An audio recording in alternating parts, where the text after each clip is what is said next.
The auction hall was already buzzing long before the champion mare was led into the ring, a low murmur of confidence and money filling the air as seasoned breeders, wealthy investors, and elite trainers took their seats, each of them certain they knew how the day would end. This wasn't just another horse, this mare was a proven champion, a name whispered with respect in racing circles, her victories etched into glossy catalogs and industry memories, her bloodline studied and analyzed for years. Every bidder in the front rows looked the part: tailored suits, polished shoes, subtle smiles that came from knowing they could afford to raise their hand without hesitation. Then there was him.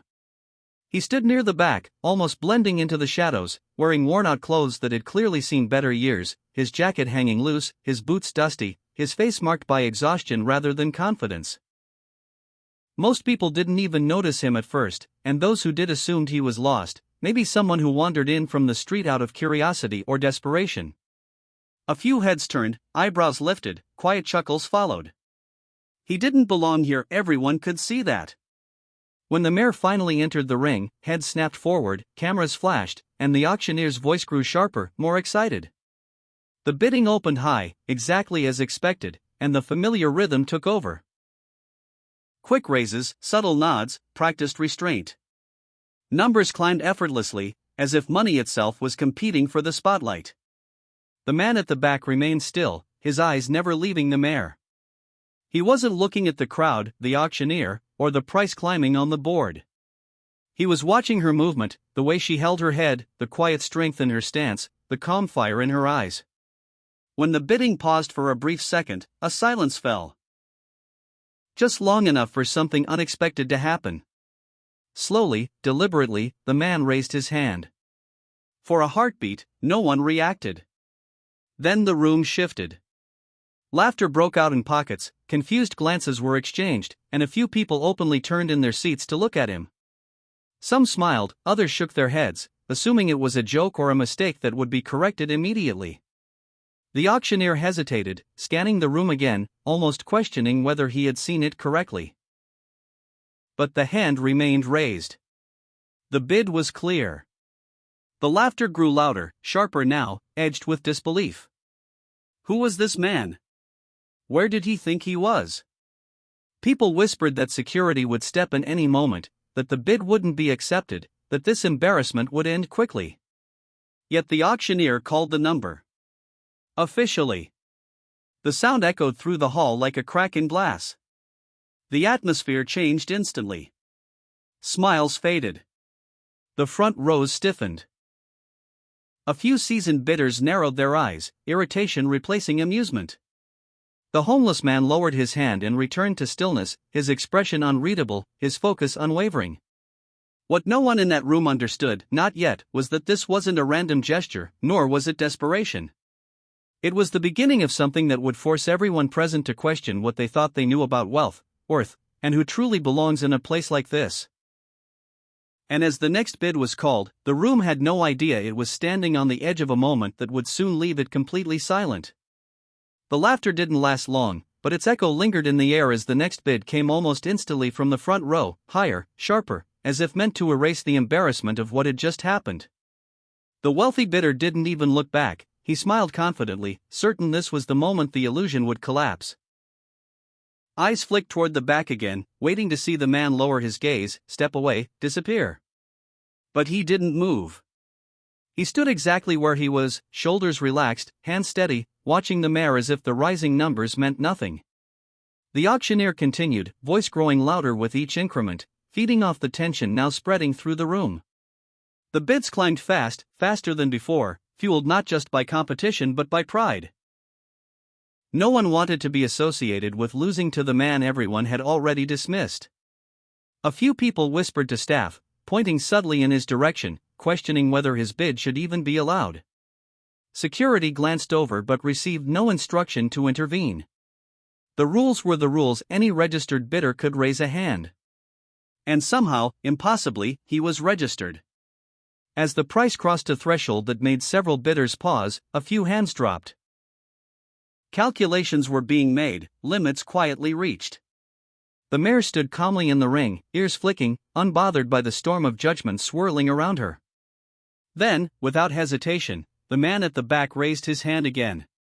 This time there was no laughter. Only gasps. The auctioneer barely hid his surprise as he called the new number, and a ripple of disbelief moved through the hall. Faces tightened. Jaws clenched. This was no joke anymore. The front row bidder finally turned around, his confidence cracking as his eyes met the man's for the first time. There was no arrogance there, no challenge, just certainty. A certainty that didn't belong to someone who should have nothing. The bidding slowed. Each raise now felt heavier, more deliberate, as if the room itself was resisting what was happening. People who had come expecting a routine auction found themselves leaning forward, hearts beating faster, sensing that something deeply uncomfortable was unfolding. This wasn't just about money anymore. It was about control, about who was allowed to win, about a story that refused to follow the rules everyone trusted. And as the numbers continued to rise, one unspoken question pressed against every mind in the room: how far could this possibly go? By now, the auction hall felt smaller, tighter, as if the walls themselves were closing in on the moment everyone was being forced to witness. The auctioneer wiped his brow, his voice steady but strained, calling out numbers that had already surpassed what many believed the Mare would reach today. Several top bidders had bowed out completely, leaning back in their chairs with expressions that mixed frustration and disbelief, whispering that this had gone too far, that it no longer made sense. Yet one bidder remained locked in battle with the man at the back, a respected figure in the industry whose reputation was built on never losing when it truly mattered. Each time he raised his bid, he glanced over his shoulder, not with mockery anymore, but with irritation that bordered on anger. Who was this man to challenge him? Who was he to rewrite the hierarchy of the room? The man at the back didn't respond to the looks, the whispers, or the tension thickening around him. He barely blinked. His attention never drifted from the Mare, as if he were listening to something no one else could hear, reading a truth hidden beneath her calm exterior. When the next bid was announced, pushing the price into territory that made even seasoned professionals uneasy, a murmur rolled through the crowd. This was no longer entertainment, it was discomfort. People shifted in their seats, some checking their phones, others shaking their heads, unable to reconcile what they were seeing with what they believed about power and privilege. The auctioneer paused briefly, scanning the room, asking for the next bid. A heartbeat passed. Then another. The respected bidder hesitated, his confidence visibly shaken for the first time, calculating the cost, not just financially, but publicly. And in that brief silence, before anyone else could react, the man at the back raised his hand once more. A sharp intake of breath rippled through the hall. The number was called. Higher than anyone had dared imagine. This time, no one spoke. No laughter, no whispers, no protests. Just stunned silence. Eyes widened. The respected bidder slowly lowered his paddle, lips pressed tight, conceding without a word. The realization hit the room all at once: this man was about to win. Whatever assumptions had been made about him were collapsing in real time, and with each passing second, curiosity began to replace judgment. Who was he really? Where did this money come from? And why did he look so calm, as if this outcome had been inevitable all along? As the auctioneer prepared to bring the hammer down, one final pause hung in the air, heavy with unanswered questions and the feeling that the truth behind this moment was far more complicated than anyone was ready for. The auctioneer raised the hammer, his eyes moving slowly across the room as if giving everyone one last chance to change the course of what was about to happen. The silence was so complete it felt unnatural, broken only by the soft shifting of the mare's hooves against the floor. Faces that once carried confidence now showed unease, even embarrassment, as people realized they were witnesses to a moment that would be talked about long after the chairs were folded and the lights turned off. The man at the back remained motionless, his gaze steady, his breathing calm, as if the weight of the winning bid had already been accepted long before today. Just as the hammer began its descent, a voice cut through the air, sharp, urgent.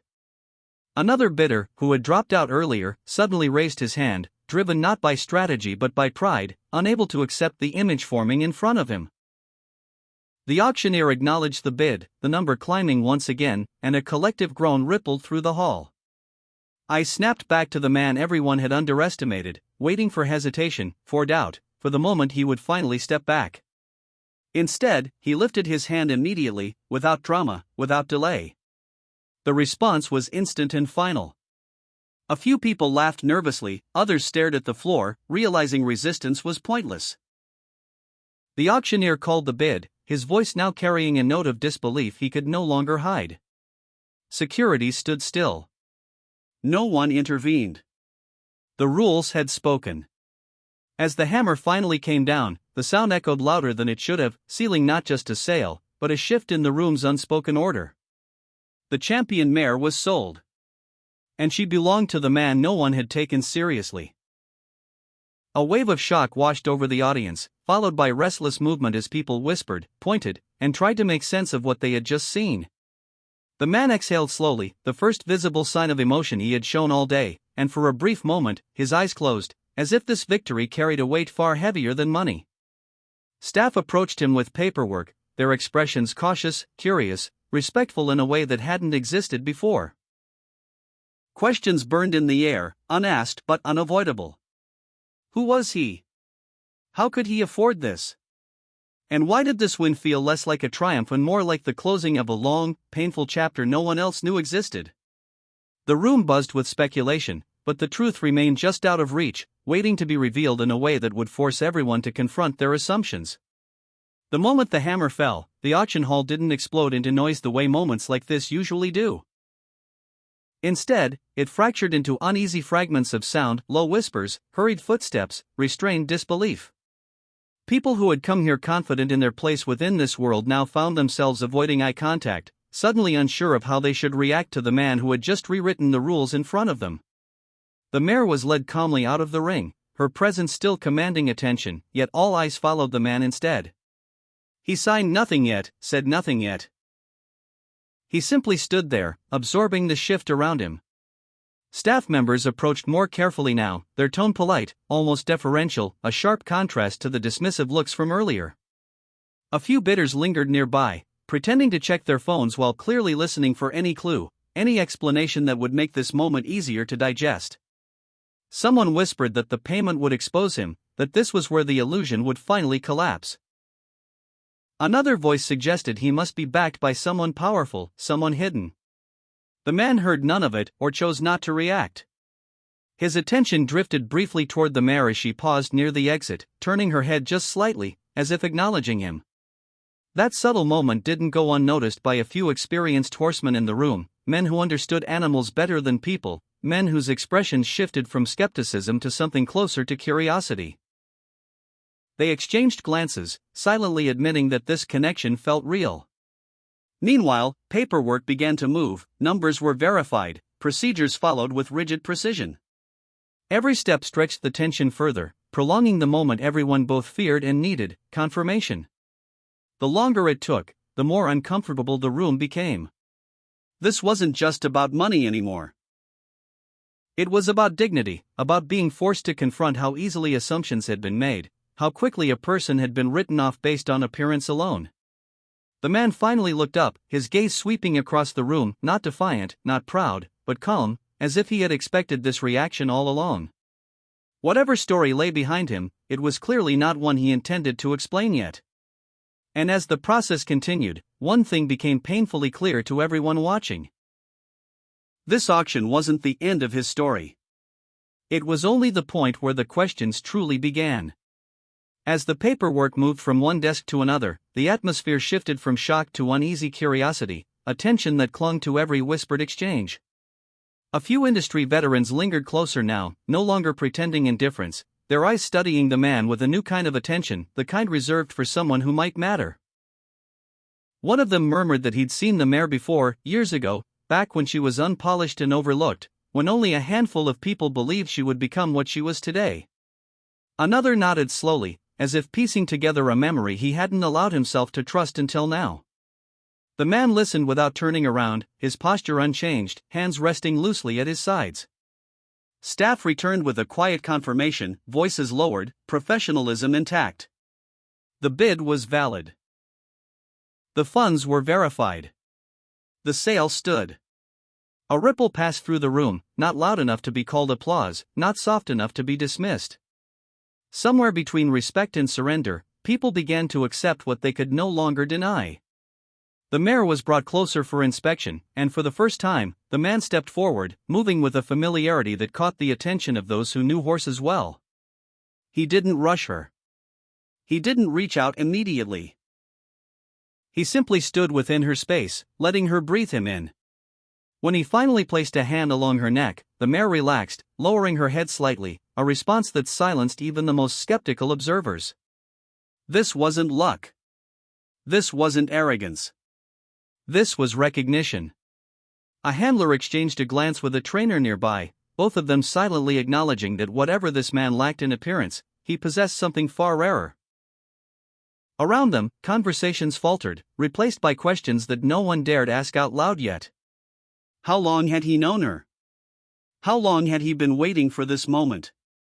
And why did this victory feel less like a sudden miracle and more like the fulfillment of something unfinished? As the hall slowly began to empty, the man remained, standing beside the mare as if the noise of the world had finally faded enough for him to hear what truly mattered. By the time most of the crowd had drifted out of the auction hall, the energy inside had changed completely, replaced by a quieter, heavier atmosphere that felt almost intimate. A handful of people remained, trainers, handlers, and a few sharp-eyed observers who sensed there was more to this story than a shocking bid. The man stood near the mare, listening as staff explained the next formalities, nodding occasionally but saying little. When he finally spoke, his voice was calm and steady, lacking any trace of triumph, as if winning her had never been about proving anything to anyone else. His words were simple, practical, focused on her well-being, her transport, her comfort. That alone unsettled people more than the bid itself. A trainer offered a cautious compliment about his eye for quality, half expecting deflection or arrogance. The man simply replied that he had been watching her for a long time. No further explanation followed.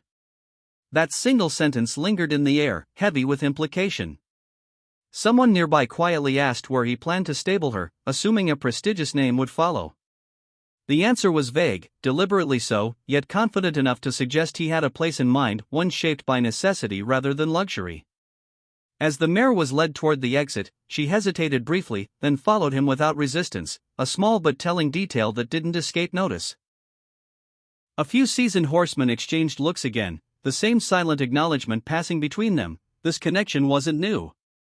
It was restored. Outside, evening light filtered through the open doors, casting long shadows across the floor, and for the first time all day, the man allowed himself a faint, almost invisible smile. Not of victory, but of relief. Whatever path had led him here, it had clearly been long, difficult, and unfinished until now. And as he walked beside the champion mare, leaving behind the whispers and disbelief of the auction hall, the question no one could stop asking grew louder with every step: what past was he reclaiming, and what future was he quietly setting in motion? Outside the auction hall, the noise of the city felt distant, almost irrelevant, as the mare was guided toward the transport area, her presence drawing attention even from those who hadn't witnessed the bidding war inside. A few workers paused in their routines, instinctively sensing that something unusual was unfolding, something that didn't fit the usual pattern of high-profile sales. The man walked beside her at an unhurried pace, one hand resting lightly against the lead, his movements economical and familiar, as though this was a role he had stepped into countless times before. A handler asked a routine question about paperwork, about destinations and schedules, expecting hesitation or confusion. Instead, the man answered clearly, without rush, as if every detail had already been decided long ago. That quiet certainty unsettled those listening. Near the transport gate, one of the remaining trainers finally spoke up, curiosity overriding caution, asking how long he had known the mare. The man paused, eyes still forward, and said only that he had known her long before anyone cared to notice her. No names, no dates. Just truth, offered sparingly. The mare flicked an ear back toward him, responding to the tone of his voice, and stepped closer, narrowing the space between them. That small gesture spoke louder than any explanation. As preparations continued, a few observers began to connect fragments: the way he read her movement, the respect in his touch, the absence of novelty in his reaction. This wasn't a man who had just acquired a prize. This was someone reclaiming something deeply personal. The evening air grew cooler, shadows lengthened, and the auction hall lights dimmed behind them, marking a clear separation between what had been left behind and what lay ahead. Whatever judgments had filled that room earlier no longer mattered. The story was moving forward now, quietly, deliberately, toward a place and a purpose only he seemed to fully understand. The transport area was nearly empty now, the earlier tension replaced by a calm that felt earned rather than accidental. The mare stood patiently as final checks were completed, her breathing slow and steady, a mirror of the man beside her. He watched every movement with quiet attention, not anxious, not possessive, but deeply aware, as if each small detail mattered more than the spectacle that had brought them here. A young assistant lingered nearby, clearly curious but unsure whether to ask questions that had been burning since the auction ended. When she finally gathered the courage to speak, her voice was gentle, respectful, asking what had drawn him to this mare in the first place. The man considered the question for a moment before answering, choosing his words carefully. He said she reminded him of something unfinished, something that had been taken before its time. The answer raised more questions than it resolved, and he offered nothing further. As the mare was led toward the ramp, she hesitated again, scanning her surroundings, and the man instinctively adjusted his position, grounding her with presence rather than force. The handler watched closely, impressed by how quickly the mare responded, how naturally she trusted him. Nearby, a few onlookers quietly acknowledged that this level of connection couldn't be bought at any price. The process took longer than usual, not because of complications, but because no one wanted to rush it. There was a sense that hurrying would disrespect something invisible but important. When the mare finally stepped into the transport, the man paused at the base of the ramp, placing a hand briefly against the doorframe, as if marking a boundary between the past and whatever came next. He took a slow breath, then followed her inside. The door closed softly behind them, sealing the moment.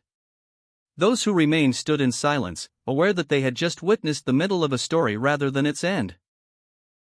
Whatever truth lay behind this man's journey, it was clearly still unfolding, and the next chapter was already in motion, beyond the reach of easy explanations.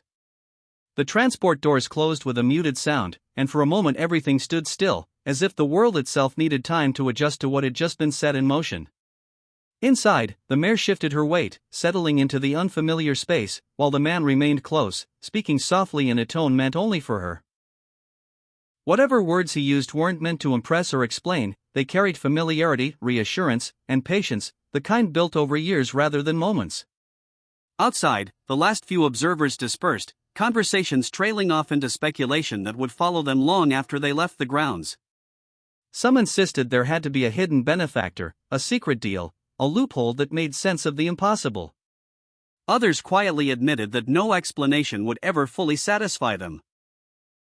As the vehicle prepared to depart, a staff member approached the man one final time, offering assistance, perhaps even conversation. He declined politely, his focus fixed forward, as if distractions no longer held any power. The engine started, low and steady, and the transport eased onto the road, carrying with it not just a champion mare, but the weight of unanswered questions and unspoken history. Through the window, lights from the auction facility faded into the distance, replaced by open road and silence. The man sat back, exhaustion finally visible in his posture, though his eyes remained alert, thoughtful. This journey wasn't about escape or triumph, it was about continuation. Somewhere ahead waited a place that didn't care about appearances, wealth, or judgment, only about trust in time. And as the transport moved forward into the night, one truth settled quietly into the space between man and mare: whatever had been lost once was not beyond being reclaimed. As the transport continued down the empty road, the noise of the auction hall faded into something distant and insignificant, like a memory already losing its sharp edges. Inside that moving space, there were no cameras, no raised eyebrows, no judgment. Only a man and a mare, bound by a history that didn't need witnesses to be real. Everything that had happened earlier in the day, the laughter, the disbelief, the whispers, now felt small compared to the quiet certainty of the moment they were living. For the first time in years, nothing needed to be proven. Not to the wealthy bidders who had dismissed him, not to the room that had decided who belonged and who didn't before a single bid was raised. The champion mare shifted calmly beside him, her presence steady, grounded, as if she too understood that this journey was not an escape, but a return. Somewhere between the hum of the engine and the passing lights outside, the weight of the past finally loosened its grip. What had once been taken by circumstance, pride, and misjudgment was no longer out of reach. The auction had tried to measure worth in numbers, in polished appearances and reputation, but it failed to account for something far more powerful: recognition earned through time, loss, and persistence. That room would go on, hosting more sales, crowning more winners, congratulating more familiar faces. Yet this moment would remain different, unsettling in the best possible way, because it exposed a truth no one there wanted to face. Value is often invisible to those who only know how to look at surfaces. Long after the story was retold and reshaped, long after rumors replaced facts, one thing would remain unchanged. A man who had once been invisible walked away with exactly what he came for, not by force, not by luck, but by patience. And a champion mare, once paraded as a prize, finally traveled beside the one person who had never seen her as something to be won, but as something to be understood. The road ahead was quiet, uncertain, and demanding, but it was theirs. And in that quiet, far from the auction lights and borrowed confidence, a different kind of victory took shape, one that didn't need applause to endure.